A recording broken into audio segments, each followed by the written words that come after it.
Hello friends! Welcome sa ating video for today. Nitong weekend nga ay gumala kami ni Mrs. kasama ang pamilya ng kapatid niya dito sa karatig bayan na Chester. So yan kadyang pong kami pumunta sa may riverside. So parking nga namin ay naglakad kami ng mga 5 minutes na lakad lang. Yan, at nakarating kami dun sa may sinasakyan ng bangka para makita yung riverside. So ito na yon. Tingnan nyo, yung mga tao dito, simple lang yung trip nila. Yan, pupunta sa mga ganyang lugar, nakaupo, tingnan nyo. O yan, tas may tumutugtog dyan, yung tinatawag nilang nagpa-basking. Tapos, kain-kain lang sila, napakasimple.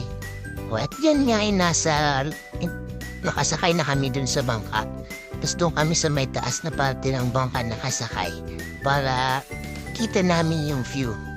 O, tingnan nyo, ang kaganda ng mga bahay, malapalasyo. Tingnan nyo, katulad nito. Ganda, no? Ganda ng view. Yan.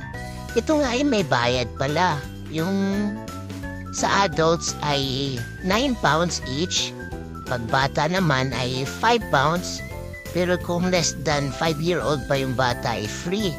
Meron namang for family, 25 pounds. Siguro para yun sa kung mag-asawa, tas marami kayong anak na mga more than 5-year-old na, so makakatipid na. At aside dito sa, ito kasi yung 30 minutes ride lang. Meron din yung 2 to 5 hours na pwede mo siyang i-rent na private kung gusto niyo ng party. Tapos mag-party sa bangka. Tapos meron din yung 2 hours ride na parang dirito, cruise. Hanggang doon sa dulo-dulo na siguro yon kasi 2 hours masyadong matagal na biyahe. So itong 30 minutes lang yung sinakyan namin. Kasi nga hapon na rin to mga 4:00 na. So kagabihin kami kung 2 hours ang kukuhanin namin. Tingnan niyo naman, ang ganda ng view. So, kaganda ng mga bahay. Diba? Yan. Samahan niyo kung ipasyal ko kayo para makita niyo rin kung ano yung view dito. Ang ganda ng view dito sa may Chester. Pati yung mga buildings. And yun nga, may dalawa pang bata dyan. Naglalaro. Kumakaway-kaway pa. Yan. Masaya yung experience na to. Kaya sabi ko i-share ko sa inyo para makita nyo rin kung ano yung meron dito. Habang nandun ka nga pala sa bangka, merong nagkikwento ng history ng mga lugar na to. Merong kinikwento tungkol dun sa mga bahay, dun sa mga malapalasyong struktura na nakita natin. Hindi nga lang namin naintindihan masyado dahil sa sobrang ingay namin mga pasahero. Halo-halo kasi lingwahe maririnig mo dun. Merong nag-i-incheck, may Pilipino, syempre kami yon. Tapos mga English nagkikwentuhan. Kaya wala ka nang maiintindihan dun sa kinikwento, dun sa sinasabi ng narrator. Dito na lang kami sa view nakatingin. So ayan, friends, panoorin nyo na lang muna yung view.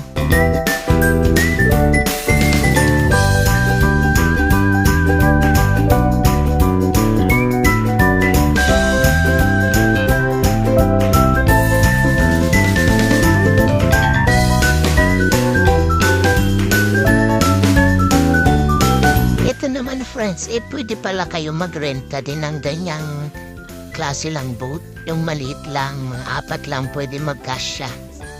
Kung may date kayo. Oo, ganyan. Pero may oras lang din yan. Dapat sa oras na makabalik na kayo. Siguro kung hindi kayo makabalik, may additional payment na. Kung hindi kayo nakabalik sa tamang oras. So yan ang dami mga bangka din sa gilid. Para siguro yan yung mga may-ari ng bahay dyan. Ganda. Diba? Di ba, friends, magaganda yung lugar at yung bahay. O, tino, may mga maliliit lang din na bahay. Tulad niyan, parang ang sarap tumira sa ganyan. Kaso lang para nakakatakot din kapag tumaas yung tubig. No. Pero mukha namang hindi sila binabaha dito. Kasi niliit lang ng bahay. Yung iba, parang ang cute-cute lang. O ito naman parang apartment style. Puro salamin Yung iba parang modern look na. Yung iba naman parang pa rin. Yung sa naunang mga struktura ng bahay. So ayan nga. Sa may banda na yan malapit na kami pabalik. Kasi 15 minutes papunta doon, 15 minutes na pabalik. Pero kasi nung pabalik na wala masyadong view dito sa may side namin. Kaya hindi na kami video. Yun yung duman na sa bangka. Yun yung bang 2 hours na ganito. Yan. So dyan nga paikot na yung bangka, pabalik na. Dito kasi sa may banda namin, sa side namin, yung view na lang. Malawak na lupain. Pero yun, may mga pa rin yan. Dito sa side na to. Malawak lang siya na lupa. Walang mga bahay. Pero merong mga nakapastol na kabayo. Flex ko nga yung cute na pamangkin ni Mrs. Yan, sobrang cute. Hanggang dito na lang muna, friends. Abangan niyo yung mga susunod naming video. Thanks for watching. Bye-bye!